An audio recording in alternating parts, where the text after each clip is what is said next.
So after the movie's all said and done, what did Elmer Leonard think of your adaptation of Rum Punch? Oh, what do you think of the movie? Yeah.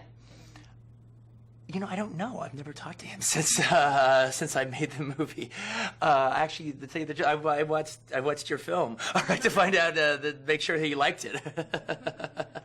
No, I just talked to him about the script, and he came and visited the set, but I actually never really saw him after that. You know, so it was like, actually, I was like, no, what am I talking about? He was at the press junket, but he never. You know, I didn't like, oh, what did you think about the movie? All right, I took it that he kind of liked it, but actually, it was more like I've watched the interviews on there, like, oh, I guess he liked it because he seems to be saying nice things about it. How do you think that this movie helped get him back into the world of acting again? Well, I think what it did for Robert Forster in like a really great way was it just reminded people that he was there. You know, he hadn't retired; he was still working and everything, and like and people in the low budget monster movie, Uncle Sam, Maniac Cop 5, all right, world, they knew who he was and were using him. Fred Williamson was using him, all right, he wasn't on, he wasn't, not only was he not on the A list, he wasn't on the B list, he wasn't even on the C list, all right, people just, forgot about him, all right, now they haven't forgot about him, now they know he's out there, and he's been working in big movies, and he's like, he did this movie, this David Mamet movie, Houseboat, and he actually started in this movie called Diamond Man. That's just really terrific. He was wonderful in it. But like he's like doing in big films. He was in the Psycho remake. He was in the Simon Oakland part in that. He was in the Rear Window remake. He had the Wendell Corey part in that. And he's like starring. He's like the leading man in all these like independent films and stuff. And it's just great. It's just really, really, really cool for him. It's like now he's working. He's doing fantastic. It was actually kind of cool. After he'd seen the movie, I talked to Steven Spielberg, and he goes, "Man, that Robert Forster was fantastic, man. You brought him back in a really wonderful way. It was like, what a surprise. It was so terrific." And it's like, well, it wasn't that much of a surprise to me. I knew he would be good in it. He just had the opportunity. But it just kind of shows you how, actors haven't lost their chops. They haven't lost their power. They just, all of a sudden, these group of casting directors that are the big casting directors don't know who, have forgotten about him, don't know who he is. They're not on anybody's list, all right? And so now all of a sudden, but you give him a part, you show that he can sign, and all of a sudden he's on the list again. That was actually one of the coolest things, because that really is how most movies get cast, is there's this list that studios have, all the casting directors have, and it's the same list, all right, of the same people.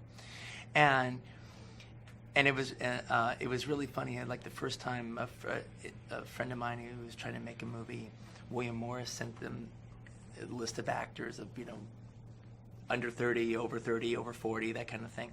And I was like going through it for this guy's project, just looking at it, who they were suggesting, and there was Robert Forster on the list, and that like made me feel really good, because okay, now he's officially back on. I mean, it's tangible. I'm holding the list in my hand, and there he is now. And he wasn't there last year, so that was really cool.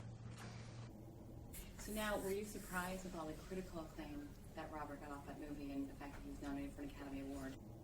Well, I wasn't surprised about the critical acclaim, because he was wonderful. How could they say anything bad about his performance, all right? And there also is that kind of cool thing of comebacks are fun. Because, there is this aspect of, because actors get hot for a certain period of time. I'm talking about character actors, too, all right, for a period of 5 or 6 years. So it's like, you go to movies and you keep seeing, like, the same actors, especially character actors. Character actors can do 6 movies a year, all right? So you keep seeing the same people in the same movies all the time, all right? Now, if I have that problem and you have that problem, critics really have that problem, and they're just seeing the same people over and over and over again. And so to see somebody, and critics might have, like a touch more sense about film history or something like that, so they might have remembered who Robert Forster is. Oh yeah, Medium Cool, all right, or oh yeah, Banyan. So it's like, or Stalking Moon or whatever, and so it's like, it's kind of fun. They're going to say, oh, wow, and this is fresh, and this is, I haven't seen that guy play this role. It's not Gene Hackman playing it for the, 9th time this year, and so it's, it's, I expected that, all right, but it was really funny because I wanted Robert to get like an Oscar nomination, but it was funny because I really wanted Pam and Sam and Robert in particular to get Oscar nominations, all right, or to get acclaim and awards and everything like that. And so Pam and Sam both got nominated for a Golden Globe, all right. So I was really happy for them. Oh man, Robert Forster got left behind, and there was this kind of aspect. He's the one that needed it the most, of the three, all right. And so then the SAG Awards came out, and Pam and Sam got nominated for the SAG Awards, and Robert didn't get nominated. So I just figured, okay, it's, Robert's not going to get the nominations. It's going to be the Pam and Sam show, all right. And then Pam and Sam didn't get nominated for an Oscar, and Robert did. And I was shocked by that. I was really surprised. And it was weird because I was really happy Robert got nominated for an Oscar, but I was really sad that Pam didn't get nominated. I said that Sam didn't either, but it was but Sam's a big player. If he's not here this year, he'll be there next year. But it's I really wanted Pam to be the first black actress to ever win an Academy Award, and the fact that she didn't even get nominated, just made me have to I don't know. Maybe Spike Lee's right, man. Who was better than her that year? I don't know. So. Going back to your Spielberg comment, you have reinvented three people's careers, but you don't even hear about the directors going out on the limb for that. Yeah, I don't really. It's not like, that is my intention, setting out to, people do come up to me, who are you going to bring back next time? Who's next on the radar? Who's next on the list? And I'm not coming from that place, all right? I'm just coming from, I'm trying to cast the best actors or the coolest actors in whatever role, all right? And I'm just not using, the hot star list in order to do it. And the thing about it is, if somebody's if an actor is it's you look at a given role and you could say, okay, Gene Hackman could play it, or Paul Newman could play it, or Morgan Freeman could play it, all right, and something like that. And I'm not against those guys; they're fantastic, all right. And if Gene Hackman is the best person to play the role, then I would want Gene Hackman.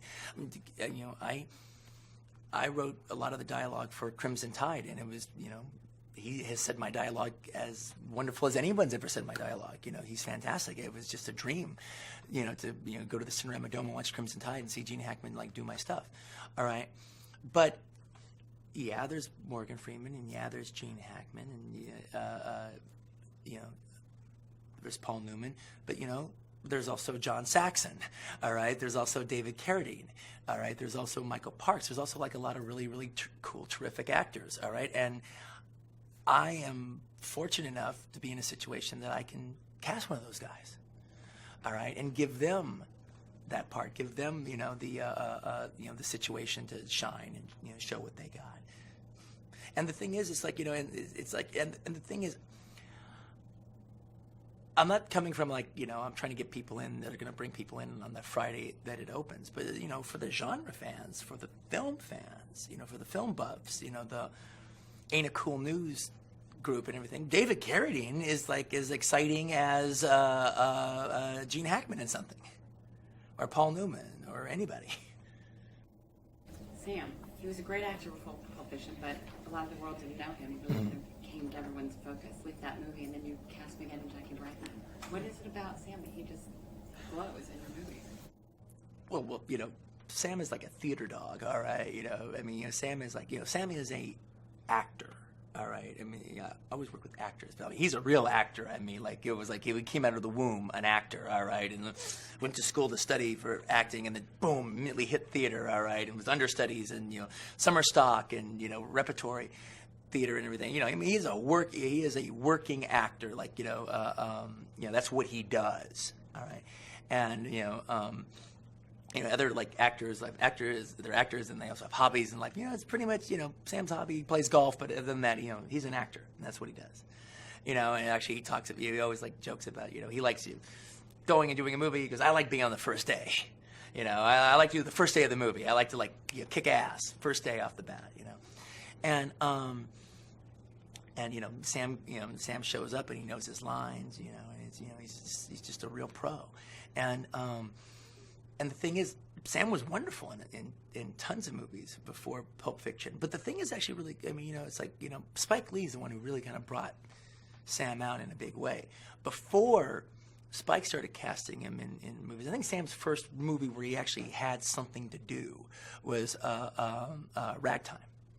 All right, but before that, it's like Sam was like doing Under Fives. When you look at the opening sequence in Sea of Love, you'll see Sam in there. A couple lines in there. All right, you would see Sam, and he's the guy robbing the hamburger stand in Coming to America. Shows up for 2 minutes. Has like a little scene like that. And he was always doing episodic. Along with theater, he's always doing episodic television shows and stuff. He used to joke that every year he would go to Chicago so Robert Urlich could kick his ass, at Spencer for Hire. He was like, every season you'd go there, get his ass kicked by Robert Urlich, and they call him back again next season. Okay, Sam, we get another part for you to get beat up by Spencer. Okay, great. And so here's this powerhouse. It just really wasn't having any luck in films. And then Spike cast him in a couple movies, and then he in particularly in Jungle Fever, and that set him off. And then he was doing stuff, and then along came Pulp Fiction, and there's just I've said it before, Lawrence has said it before, Sam has said it before, but you can't really quite say it enough. It's nobody quite says my dialogue the way Sam does. Now, there's other actors that do it, and they can do it as good in their way as Sam does. All right, but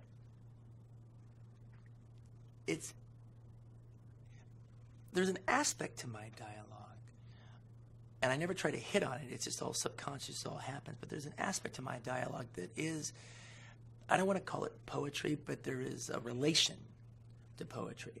It's not songwriting, but there is a relation to songwriting. It's not rap, but there is relation to rap. It's about rhythm, and it's not soliloquies, but it has a relationship to soliloquies. All right, it's about rhythm and cadence, and there's a singing aspect, not to everything I write, but definitely the stuff I give to Sam. There is, and Sam sings my dialogue.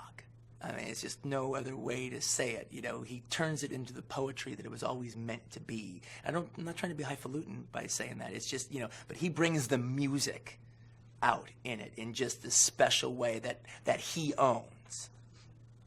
And it's and the character of Jules was just wonderful. And then with, Ordell, I think, we just kicked it up even more. It's like, it's like Ordell was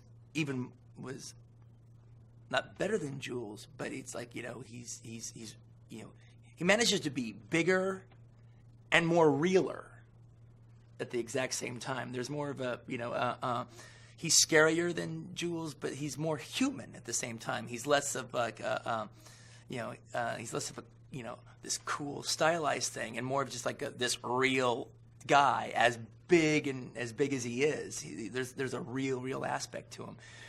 And I just love the way, as the movie goes on, he turns into a monster. It's like, he's very, he's very entertaining and, affable and funny and scary in the film at the beginning. But by the end, when he's like with Robert Forster and he's driving in the car and his hair's down and stuff, and that was all Sam's idea, the whole thing of the long hair and the goatee, the whole kind of samurai, a mad kung fu priest on the mountain look that he had. That was all Sam came up with that, and it was just terrific. It just made it. And and Sam had no problem going with the costumes that he had, which was really funny because it was like like the white people on the set, the costume designer, they go, "Is this too bold? Is this whatever?" And it's like me and Sam were explaining, "No, you don't understand. All right, you're black and you're dressing, and you know, the Kangol hat, the red Kangol hat, and the red shirt and the red shoes. It's like, no, if the colors don't match, you're too poor. All right, you don't got enough money to make the shit match. All right, you know, your shit's out of line. All right, no, it's all lime green. It's all beige. And that's, you know, that's the way that's the look of it. That's the way you go down. Now, if you have the wrong color Kangol, you don't be mixing colors. No, it's about one color. You know, it's about matching. And you know, and so like so he was keeping the other people honest as far as that stuff was concerned. But no, he was just wonderful. But God, by the end of the movie, when he's in the car with Robert Forster, and he's saying, "If I go in there, I see anybody, I'm gonna shoot you first, and then I'm gonna kill her, and then I'm gonna still get my money." He's scary. I mean, he's like a monster in a monster movie by that point. But he's a human monster. You see where he's coming from. You almost even feel a little sorry for Ordell because that is his money. That's his money. I mean, Pam is stealing the money from him. She doesn't earn that money. That money's not owed to her. She doesn't deserve it. He's worked his ass off. We've watched him put every brick into place to make his little stash. You know, one of the things that's in the not in the movie, but it's it was again a scene I wrote that I ended up taking out before the typed stage, back in the handwritten stage, is you know, the whole idea is like, you know, okay, I'm gonna get my $1 million and I'm out. All right. Now $1 million really doesn't go that far anymore as far as like, okay, I'm gonna live the rest of my life. All right. And like De Niro's character brought that up to him at one point and goes, you know, $1 million doesn't go that far. He goes, in the Philippines it does. I'm gonna make that $1 million. I'm gonna move to the Philippines. You pay motherfucker. You know, you get a buttload. You know, 5 cents an hour. You know, shit. I'll live there forever. Spend the rest of my life spending in the Philippines.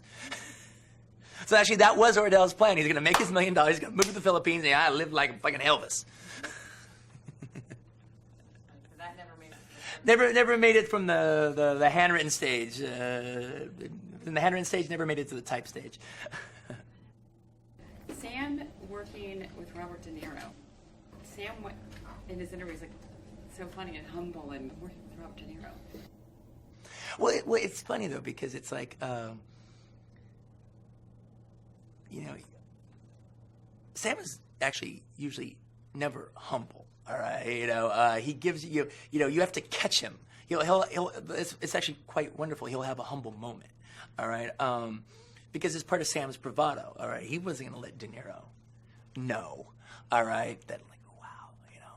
And it's like, and also in playing Ordell, you know, he's full of all of his bravado, like, ha, ha, ha, you know, all that stuff, all right? So he's got that going on, all right? But it's like, you know, all of a sudden, it'll peek through, all right? Whereas, like, Sam's doing the part, you know, he's doing his first scene with De Niro, we're at the bar and they're talking, he's like, he's doing his thing. And then at some point, you know, he's thinking about, he really was thinking about Ordell. He's not thinking about De Niro in that scene. But then at some point in the scene, he's like, I'm talking to Robert De Niro. I'm acting with Robert De Niro. How cool is it? Look, De Niro's listening to me. It's my scene. You know, and you know, all of a sudden, you know, he's like, you know, remembering watching Mean Streets. He's remembering watching Goodfellas. All right. He was like, this is my year. This has been happening because he was like doing Sphere with Dustin Hoffman at the time. So he's like literally traveling from set working with Dustin Hoffman to working with Robert De Niro. And he said the same thing happened with Pam Grier. You know, and to tell you the truth, that was the one that actually like, you know, like brings back the most young memories as far as like sitting in a movie theater and watching this. And you know, he said that it was really cool because it's like, you know, every once in a while, you know, Sam will let you like inside, and, you know, tell you about those moments, and it was really kind of cool because you know his thing is, you know, he's Ordell. And, you know, Sam's not too far from Ordell anyway, all right? So it's like, you know, Sam's always kind of full of bravado. But when we did the rehearsal, and they're doing the scene where he puts his hands around her neck, he said he just had this flash. He goes, oh, my God, I'm choking coffee. I got my hands. This is pretty goddamn cool. That's coffee. I'm looking in coffee's eyes. You know, and it's just like little moments like that that's really cool that, like, you know, it's like, one is cool, but also there's moments like that let you know how far you've come. You know, he remembers being in a theater, or, you know, in where he's from, like North Carolina or wherever, watching Coffee in a theater and thinking about, I'd like to be one of those guys in this movie. I'd like to be up on that screen. All right, and now here he is. All right, and so it's like moments like that that let you know, wow, I've made it. Here's a ruler to see where I was and now where I am. But but also so one more thing about Sam that was just really, really, really terrific is, that's about Pam Grier. Yeah, that's about Dustin Hoffman. That's about Robert De Niro. But it's not, Sam has a list like mine, and Sam's list isn't just the hot list either. All right. And Sam has similar we grew up watching a lot of the same movies, so our list of cool actors and hero actors and magic movie moments that we've had in the theaters, are fairly similar. All right. So when when we were doing Pulp Fiction, the Japanese kung fu actor Sonny Chiba starred in many movies, but in particular known in America for the Street Fighter series, the first movie ever rated X for violence. All right, the incredible Sonny Chiba. All right, Sonny Chiba came and visited the set of Pulp Fiction because I've become friends with him, going to Japan and doing my press junket stuff, and I wanted to meet Sonny Chiba.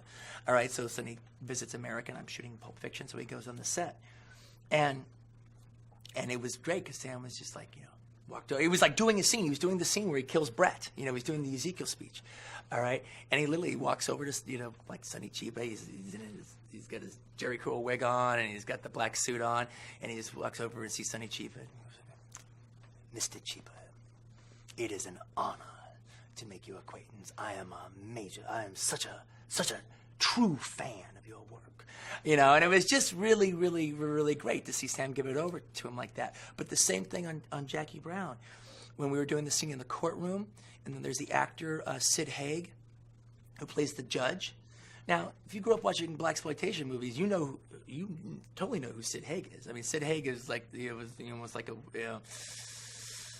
was sort of like the Sam Jackson, actually, to tell you the truth, all right, of a lot of exploitation movies. He's in most of Pam. He was in most of her women in prison movies. He's in Black Mama, White Mama.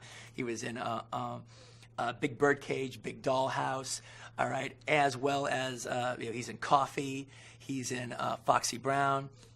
They're like a little team, actually. And so Sid Haig had to be in the movie. All right, I had to put Sid Haig in, and it was like kind of because he was always playing a nefarious character, so it was great to cast him as a judge, and actually just remember like the first time, Pam hadn't seen him in a long time, and so she shows up in her county blues, all right, waiting to be like arraigned, all right, so she's in the witness box there, and all of a sudden, Sid, all right, not like an actor coming in, Sid like enters the set in his judge robes, or he doesn't say hello to anybody, he just like, steps into the box, all right, and Pam's just like, and it was really, really cool. Now, and it was just I loved Sid Haig. It was great, and he hadn't worked in a long time, so it was really, really cool. Anyway, Sam's in the scene. He's in the back of the courtroom, watching the whole proceedings, and it was so cool because now Sam couldn't be more on the top of his game. He's a huge star, and this is his thing, and he totally knows who Sid Haig is, loves Sid Haig, and even knows the similarity between like their two styles. You see what I'm talking about? Look at those movies I mentioned, all right, and think about Sam Jackson. Oh God, he kind of was kind of like a Sam kind of character, like in the early '70s. And Sam literally walked over to him, and it was just gave him so much respect, just like just tons of respect, and it's actor to actor, and it was just like, Mr. Haig, I just want you to know it is an honor to be in a scene with you. I have admired your work for many years, and it's a pleasure. It is a pleasure to be in the same scene with you, and it was gratifying. It was just a wonderful. It was one of my favorite moments of Jackie Brown, actually. I had wonderful moments in Jackie Brown, but that was one of my favorite ones. Was Sam doing that for Sid. Another actor we've never really talked about, not even in the piece, but Chris Tucker, because he never did an interview. What did you think of his performance?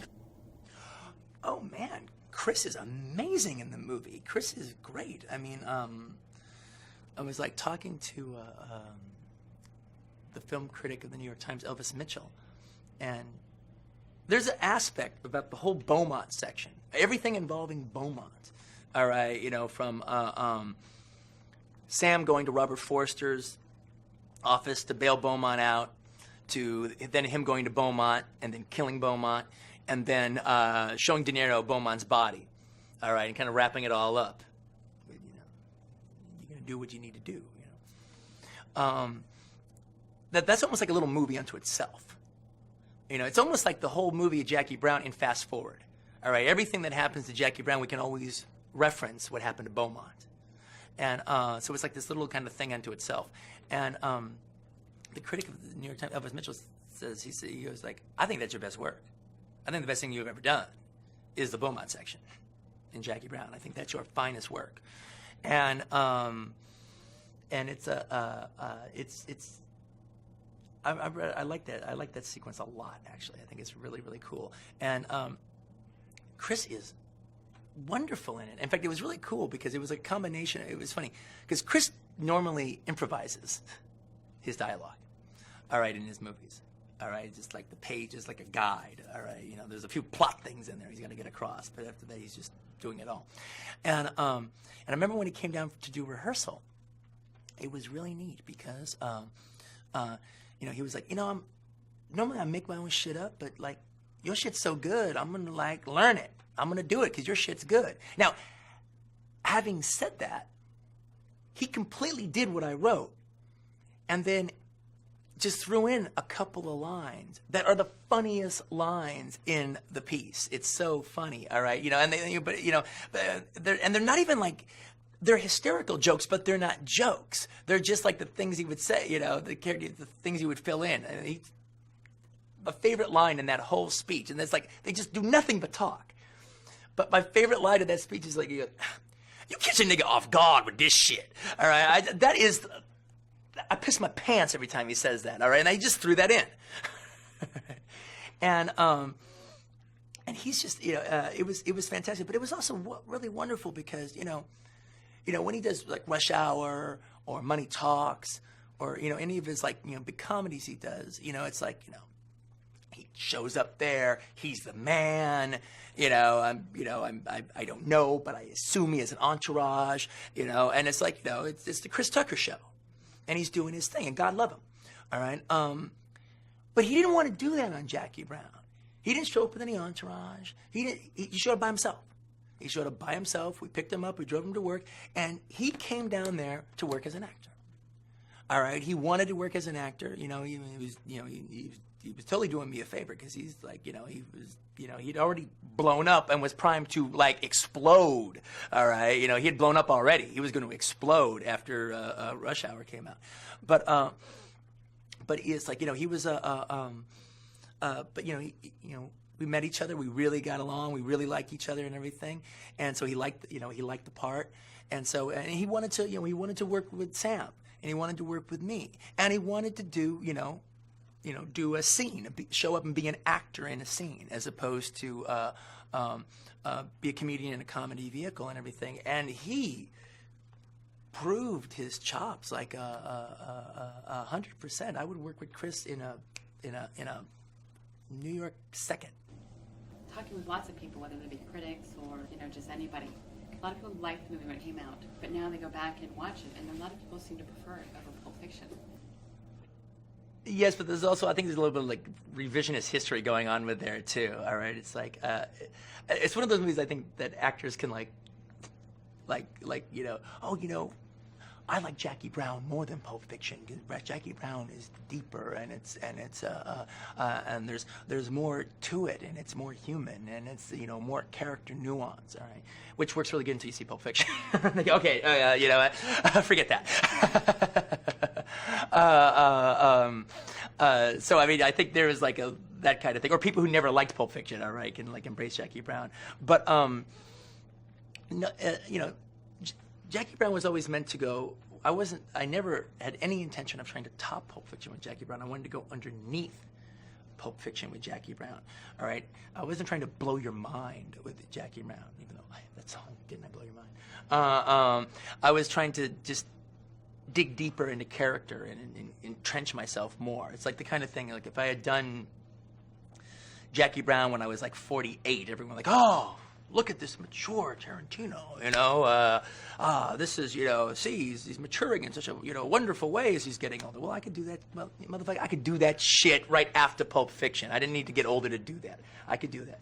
All right, you know, next movie, I'll blow your mind again. But I wanted to, but, you know, I wanted to get, you know, really get more into character. And just, you know, more of a, you know, a character piece and create its own rhythms. And Jackie Brown was always, I knew the film, you know, the film didn't cost that much, so I knew it was going to do pretty good no matter what it did, you know, as far, you know, no matter how it did. I wasn't trying to reach Pulp Fiction's grosses and everything like that. So I didn't have to worry about, like, the opening weekend necessarily, so I didn't worry about it. It was like, you know, there's got to be a thing more about, you know, you got to think about your movie longer than just the opening weekend that it plays. You have to think about how's the movie going to play 3 years from now? How's it going to play 5 years from now, 10 years from now? And Jackie Brown, I really set out to do that. I wanted to, you know, it was basically, it was my Rio Bravo, which is, it's, you know, it's a hangout movie, all right? And Jackie Brown is better the second time. And I think it's even better the third time and the fourth time. All right, keep on going. Because the first time you see it and you like it, but you still have this plot in the way, and you got to, like, you know, figure out what's going on and whatever. And so you're really kind of involved in the plot. Second time you see it, the plot function is gone. You don't have to think about it anymore. And you actually, and maybe even the first time you see it, go, why are we doing all this hanging out? Why don't we get to more of the plot? But now the second time you see it and the third time you see it, you're not thinking about the plot anymore. You're waiting for the hangout scenes. You're waiting for the scenes to, you know, just like hang out with the characters, all right? And so that's why, it gets even more resonance the second time and the third time. And to me, the thing that Rio Bravo did, that, you know, it's like, I remember the very first time I saw Rio Bravo, but I remember more the 15th time I saw Rio Bravo, all right? Because there's a really great storyline going on in Rio Bravo, but it's about hanging out with the characters and watching the movie, you know, John Wayne, Ricky Nelson, Dean Martin in those movies, they become like my friends. And I'm watching, you know, Angie Dickinson, Feathers. You're watching the movie, and you like, it's like you're hanging out with them, like it's your friends. When you put in the tape of Rio Bravo, it's like you're inviting a bunch of friends over. Same thing with Rick Linklater's movie Dazed and Confused. When I watch Dazed and Confused, those are like my friends now, and I'm like, it's like I'm at a party with my friends. And I wanted Jackie Brown to be the same way. You know, you're hanging out with these people, you know, and you're getting to know them not through plot functions. You're not getting to know them because they're slaves to a plot that's working. You're getting to know them the way you get to know people. You know, you're having screwdrivers with Ordell. All right, you're drinking white wine with Jackie. All right, you're taking bong hits with Melanie. All right, you know, it's like, you know, that's it's all, you know, it's all these big hangout moments, and this bar and this couch and, you know, this lounge, and it's, you know, it's you know, so. Once you get the movie under your belt once and you know the story, then it's just about the characters from that point on. And hopefully, I wanted Jackie Brown to be a gift that could just keep on giving. You know, maybe you could watch it every 3 years, all right? Then it'll be just as fresh as it was the first time and everything, and you know the people even more. Maybe you'll keep watching it, you know, forever, which is the hope. Just to hang out with Jackie and Ordell and Melanie and Lewis and Max again. Now, Michael Keaton. Mm-hmm. A little bit about his character in Jackie Brown. Yeah. And then the evolution. How did he get in out of sight? Well, the whole situation with Nicolette was really, really, Michael Keaton as Nicolette was really, really great. It was, you know, Nicolette's a small character in the book, but he's an important plot function.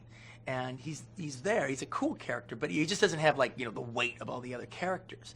So it's like, I actually kind of needed an actor who could do me a favor. I actually kind of needed an actor who could, like, show some, you know, some starshine and make the character, because he doesn't really have the dialogue to do it, doesn't really have the situations to do it, who could bring the pizzazz that he has in the book that Emma Leonard could do in prose, just with their personality, with their body language, with their voice, with their timing.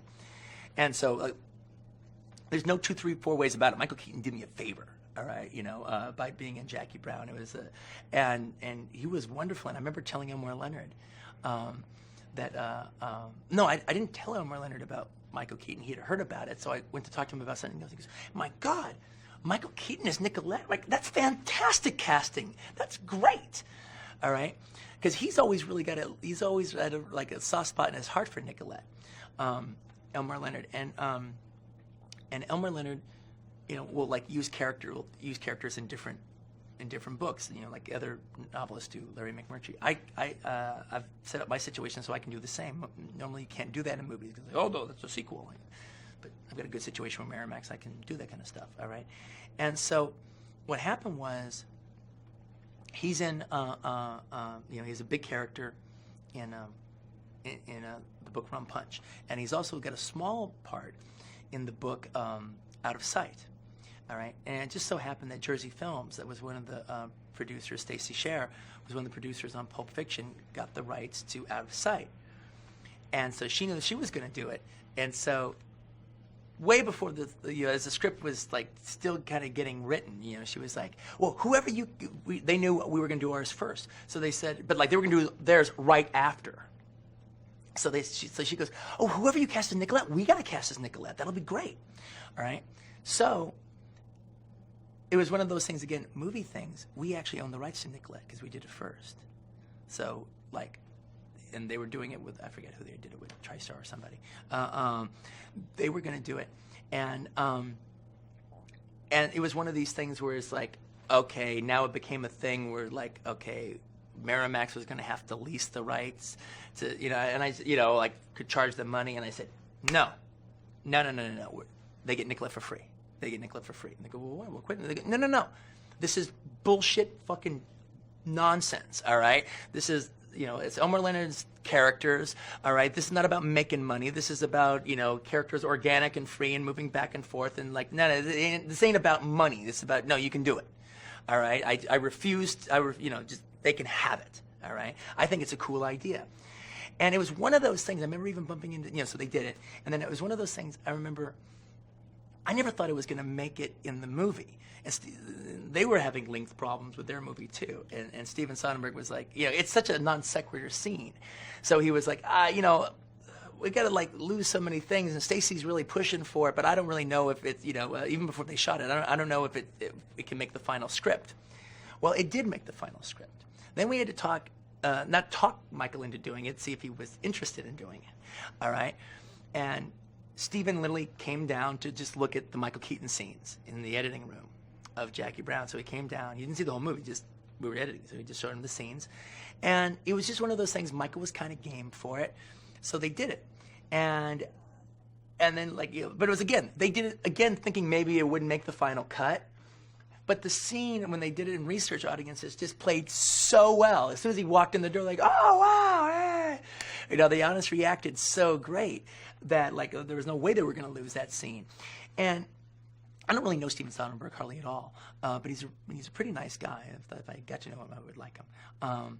But it was one of those things where we were like, we were both really enthused about it because, I made it a point when I did Jackie Brown that I wasn't dealing in Quentin's universe. I was dealing in Elmore Leonard's universe, and Nicolette is a part of Elmore Leonard's universe. And the fact that that's the spillover into another Elmore Leonard movie made by different people, a different studio, all right, with the same actor within a year. Same year. It was the same year, I think, actually. It was the same year or the very next year, all right? I mean it was like within about like a 6 or 7 months of the release. That was so cool, and we were talking about it, and one of the things that was so exciting, like cinema history-wise, for me and Stephen was we don't think it had ever been done before, where, like, especially in a short period of time, one actor played the same role in 2 different movies. Now, it's happened a couple times where, like, Ray Danton played George Raft in the George Raft story, and he also played George Raft in the Legs Diamond, or played Legs Diamond. No. Ray Danton played Legs Diamond in the George Raft story, and he also played Legs Diamond in the Rise and Fall of Legs Diamond. And whatchamacallit, Jimmy Cagney played George M. Cohen in Yankee Doodle Dandy, and he played him also in The Seven Little Foys. But I don't think it was ever a situation where it happened within a year, and it happened for 2 different studios. 2 different conglomerates, all right, managed to put their conglomerate bullshit aside actually and let something artistic happen. So that was really kind of cool. Something organic. talk Michael into doing the role? He didn't think he was right for the role? Yeah, well, Michael's whole process is to just like, I don't get this guy, this Nikolai. I love the script. He's fantastic. I wish I was old enough to play the Max Cherry part, you know. But you know, this Nicolette guy, I don't really know about him. I don't know if I get him or not. And so it's like, you know, his whole process was to just convince me he's not right for the role. All right, but he never quite convinced me, all right? And I'm a pretty good convincer when it comes to stuff like that, all right? But he never quite convinced me. I was like, I think really you'll be wonderful, all right? But Michael's whole thing is to just kind of deny himself and to say how he's not right. And I just found out later, I found out from his agent that was like, no, Quentin, you don't know about the conversations he had with Tim Burton about Beetlejuice. Like, no, I don't understand this guy. I'm not right for this. Talk to somebody else. Get Robin Williams. I just don't know. I don't have a clue. And Michael's whole process is to just say that. And if you're still in there with him, that means you have that much faith in him. Then he's like, well, okay, I guess I got to figure something out, all right? And then he figures it out, all right? And he makes the decisions, and they're perfect, all right? And we actually started shooting with Michael. Michael and Pam were like our first days, and it was that scene. And he's fantastic in that scene. That scene in the interrogation room when he knows the money switch has gone bad, and he's like, so I don't know if it was me. I don't know. I think I'd go shopping later. That scene, all right, that was the first day of shooting.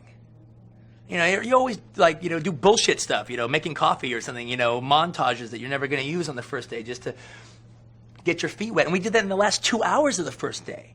All right, that scene's fantastic. And he just, you know, he's like a fucking freight train in that scene. What do the blaxploitation fans out there think of Jackie Brown? Well, the fans of blaxploitation films, I think there might be like 3 camps as far as Jackie Brown is concerned. I think there's the fans that kind of love it. It's that kind of movie they've always kind of wanted to see. But then also I think there's another camp that probably doesn't like it, all right, where they just think it's like, I think in particularly a younger audience. I mean, you know, they thought it was too slow. They wanted to see Pam Grier, you know, with a sawed-off shotgun blowing people's heads off. They wanted to see her kicking ass, all right. But then there's the other camp of older people, all right, that love it. Just love it. I mean, I've had such, you know, I've talked to people like, oh, Jackie Brown is the shit, all right? And I've talked to people who've like, you know, yeah, no, I like Jackie Brown, but no, you know, I wanted to be more action. I wanted more shit in it. But my mom loved it. All right, you know, so that's what I get a lot, you know, like, you know, their mom and their dads think it was like great. Thought it was terrific, you know, but they wanted to see more action. You know, they wanted it to be more like Pulp.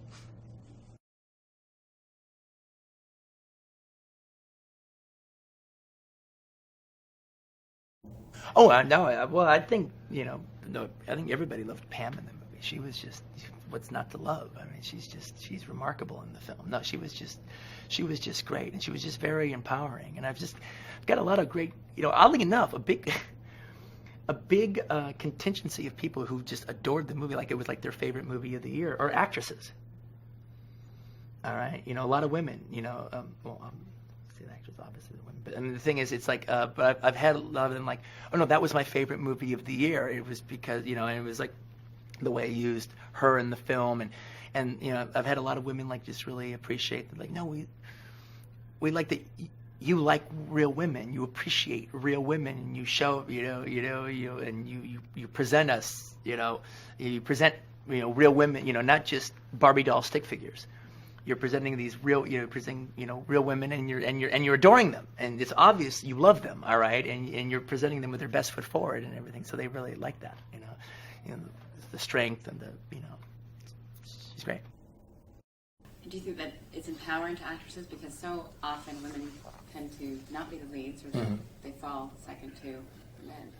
Well, I mean, I think one of the things about it that was like really nice is the fact that one of the things that actresses respond to is like, one, it was the lead role, but two, it's like, like this would have been this horribly bad thing, but if most other people would have done the movie, well, it's very doubtful anybody else besides me, even including a black director, would have gotten the book a rum punch and changed the white character to black.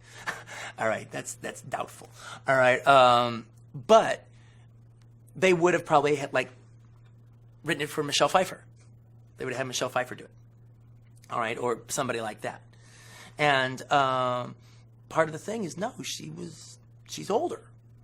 All right, she's like an older woman. That was a thing about the book. They would have immediately turned the character who was 45 in the book to 35. Well, it's not the same story. It's not the same story, and so I think they liked the fact that I kept the integrity of that I cast an older woman. All right, and then actually do a love story about two older people. When Pam Grier and Robert Forster kiss in the movie, it's like their combined age is over 100. And the thing is, some people love that, and but I've talked to some younger people that didn't like it at all. They're like, no, it's like watching my grandparents kiss. It's like, oh, my parents kiss. That's not sexy. And I was like, well, I didn't make it for you then. All right. But actually, it's funny also about the black audiences, their response, because I watched the film when the film came out. I really kind of made it for black audiences. All right, I made it for everyone else is invited. All right, but I made it for black audience. Like if you make a heavy metal record, you're not making it for everybody. You're making it for heavy metal fans. All right. Well, I was making it for black audiences to go into the theaters and listen to their response. All right, and one of the things it's like, and I didn't even realize how tunnel vision my vision was. Like for instance, black audiences and white audiences took one scene completely differently. And I was coming from the black audience perspective. I hadn't even realized anyone else would think anything but this. The scene where Robert Forster's waiting for Pam Grier to get let out of jail, all right, and then you see her kind of, walking towards us, and it's like Omar Sharif shot in Lawrence of Arabia, him crossing the desert. First he's like a heat wave, and then a mirage. He's like slowly coming into focus. And I'm giving her that power, too. I'm saying this is as important as Omar Sharif crossing the desert in Lawrence of Arabia. And it's actually one of my favorite moments of Pam's performance, actually, is that she's just so in character. She doesn't say a line, but she looks like she just got let out of jail. She's got her sass. And it's just in her walk. It's in her body language, but that's acting, too. All right, and she's just so in character. It's great. So I start playing the Delphonics. No, I don't play the Delphonics. I play Natural High. All right, and white audiences watched that and thought, oh, this is like falling in love music. Robert Forster is falling in love. He's hearing this song in his head because he's seeing this woman come to him. Oh, wow, Quentin's being kind of sappy here, actually. He's actually putting in falling in love music with the first time a character sees another character. That ain't in Robert Forster's head. That's me putting that music on there. Black audiences are sitting in the Magic Johnson Theater, and they're watching the movie, and they're seeing Pam Grier walk, towards the camera, all right, as, the music, boom, and the beats of Natural High kick in and everything. And it ain't about what's in Robert Forster's head. It's just they're watching Pam Grier walk into a movie in a big way, and they're hearing like the most soulful, greatest love song of the 70s play. She's walking in time with the music. It ain't about Robert Forster's head or about falling in love. It's just about it's all right with the world. This is a great movie moment. This is just, you could hear it in the theaters. They would just go, ah. It's about, that's what it's about. It wasn't about, I'm, having harps playing, I didn't even realize that anyone would take it that way, all right, until they did. But like, for instance, okay, when the movie played at the Magic Johnson Theater, I had one of these situations where it's like, I saw that movie motherfucking like 13 times at the Magic Johnson Theater, all right. The whole first 4 weeks it was there, I just like lived there, all right. It was playing in one theater here, all right, and I would like just like, hop back and forth, all right? Either watch it all the way through, but at a certain point, as the weeks progressed, I would just like watch it, like the key moments to get the key reactions, all right? When, Sam has his hands around Pam's neck, and she's like, nigga, take your hands away from my throat, all right? There's a gun in his dick, all right? And the audience was just, ah! And they just like applauded and everything. Okay, that worked. Okay, boom. Then I go to the next theater, all right, because it was always a staggered schedule. And I'd wait for the next big moment there. Okay, that one worked. Go over here. Let's see how it's playing in this theater. But it was funny to hear like the different reactions. Actually, I think my favorite review of Jackie Brown ever was I have a few different, because if you write a movie for a black audience and you're a director who likes audience, you're trying to play the audience like a symphony and get responses from them. You're gonna get a lot of responses, all right. You might not like every one of them, all right, but you're gonna get feedback, all right.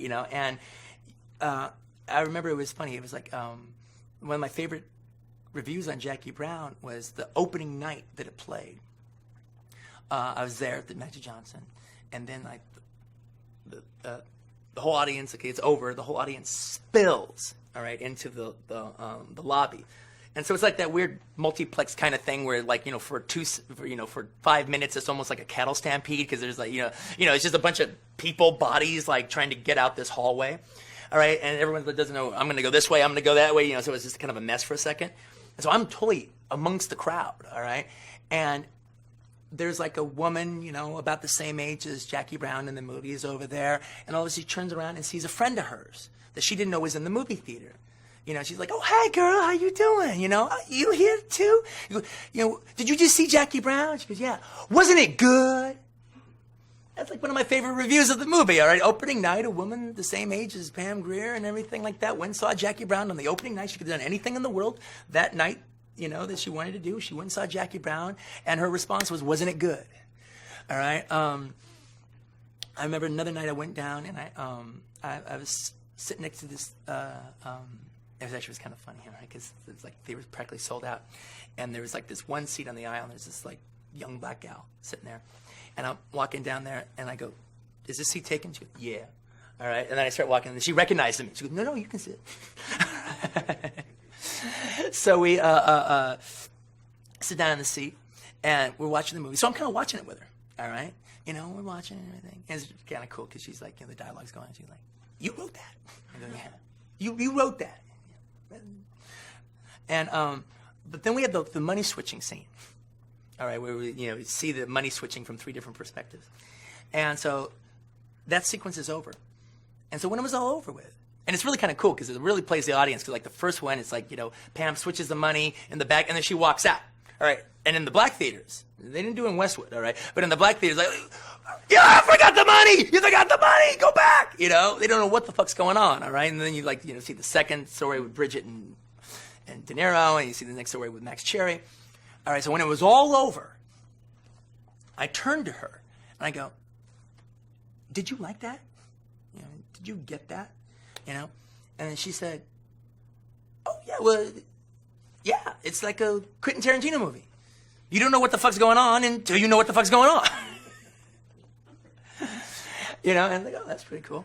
All right, but then like also, but for instance, there's also the scenes, the scenes with Robert and Pam, all right, and that hit like the end, basically the end love scene, which hit black audiences in different ways, all right. One audience, I'm sitting there, and there's this guy who I was like loving this guy throughout the whole movie because he was really funny. All right, and he was just saying all this like really cool shit. Like I remember when Sam Jackson shoots Robert De Niro, this guy's in there. Man, that Samuel L. Jackson's a bad motherfucker. He's just a bad motherfucker, man. You don't play. All right, so now it looks like that last scene. It looks like they're gonna kiss Robert and Sam. Not Robert and Sam. That would have been. I really got a reaction. All right, Robert and Pam, and it looks like they're gonna kiss, and he's just like, she's starting to walk over to him, and he's like, nah, just shake that motherfucker's hand, say thank you, and walk out the door. All right, and then they kiss, and he's like, oh man, I hate to see that kind of shit. I hate that shit. All right, another audience. That same scene plays. And you hear this like black woman in there. You know what? Now that's a man. That is a man. So it was hitting everyone in different ways and everything. It was kind of cool. It was cool to watch and cool to observe. Cool to be a part of.